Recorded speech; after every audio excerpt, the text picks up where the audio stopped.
nitaomba tubaki tumesimama ili tuweze kuanza kwa maombi, na nitamwalika sasa Sheikh. Fans can sit all the way to the edge of the pitch, which really gives it a very special atmosphere. This will be the night view of the stadium, and the whole of this facade, Your Excellency, is curated as a screen.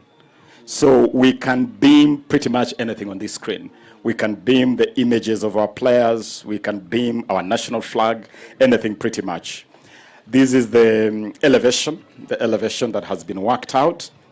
This is the interior, the changing rooms. We're going to have a total of 7 changing rooms, which is the top tier of the international requirements. These are the VVIP room.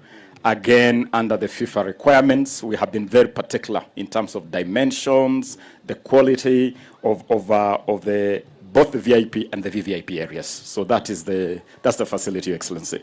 And now we'll invite you, sir, to the groundbreaking. Asante sana. Wakati huu nitamwalika Mheshimiwa Rais kufungua jiwe la kumbukumbu, unveiling of the plaque. Fanfare.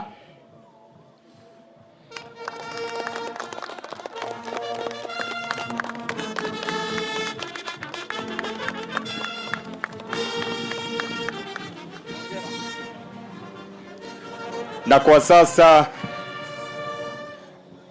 Mheshimiwa Rais ataingia kwenye jembe hili ili kuweza kuvuja ardhi. Ground breaking. Nitaomba members of the fourth estate tafadhali tusiende mbele kwa sababu ya jembe. Tafadhali tuje upande huu. Kuja upande ule ndio kuchungia hapo, sawa, tosha.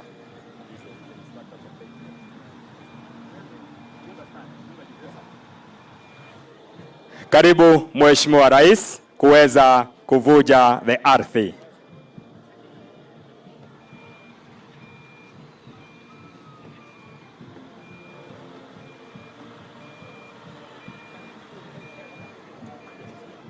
Ataelekezwa na sergeant wetu kutoka the Kenya Defence Forces.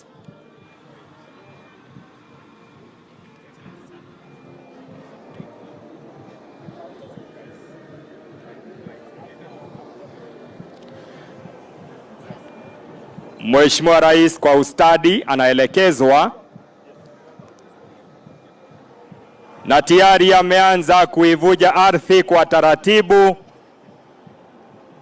akiliweka lile jembe sawia ili kuweza kuanzisha rasmi ujenzi huu.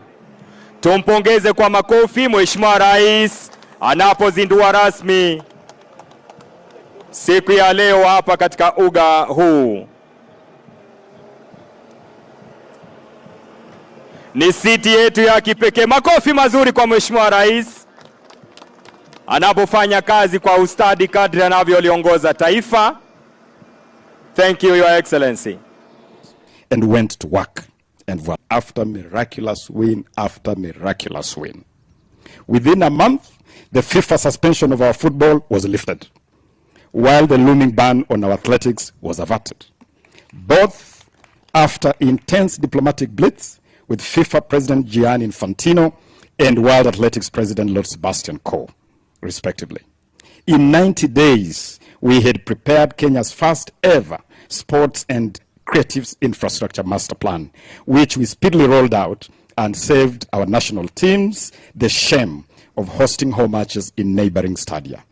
Within 9 months, we were unveiling the Talanta Hela flagship, our revolutionary initiative that is flying Kenya to the future by identifying, nurturing, and monetizing talents in a deliberate, intentional, and structured manner.